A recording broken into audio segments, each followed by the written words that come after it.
Hello people, Jerry Parker here. Haven't spoken to you for a little while. Thought I would just bring in an update.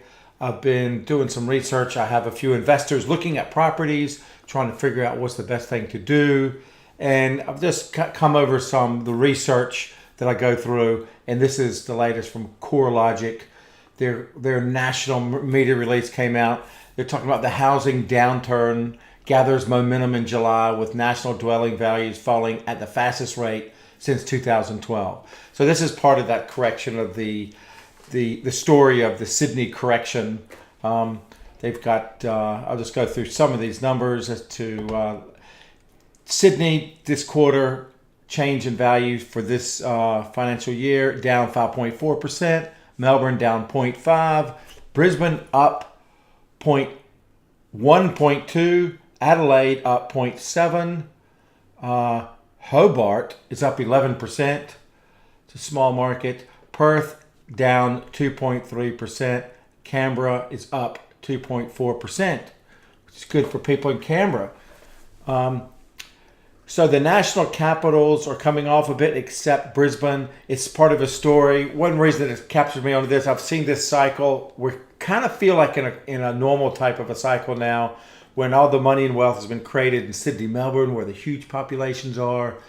Those investors have no place to go now. They've got a lot of equity in their houses, and the place for them to go is to move out of those areas because the property prices are already high and they're coming down, and just typically it'll start moving up the coast to all the way to Cairns. It'll eventually hit Cairns. Cairns is probably good buying right now. But at the moment, the money's coming to Brisbane, and Hobart got discovered this year. There was a price mismatch there.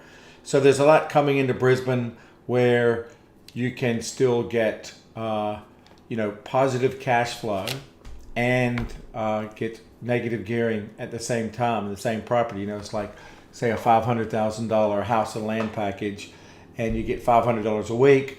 The interest is covered by the rental, and you might have a little bit of shortfall on some insurance or some rates maybe, but the negative gearing aspect, your tax savings from the depreciation, will cover that. So for Sydney people, it's a great option to move up to Brisbane. And Brisbane still population just over 2 million, still very safe buying.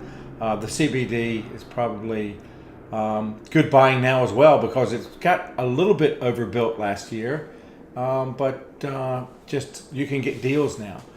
And then there's a lot of regional centers in Brisbane building out its infrastructure, a lot of infrastructure areas with new transport, new hospitals, and new land subdivisions coming around those for house and land packages, which is great.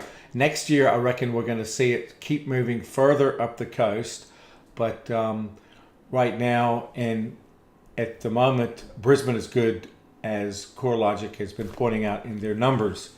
Let me see what other comes out of this report. And it says Melbourne has been leading the downturn with quarterly rate decline outpacing Sydney since May. So it's got Sydney dropped earlier, and Melbourne, at 5.4%, and Melbourne was 0.5% drop. But they're saying that Melbourne is going faster.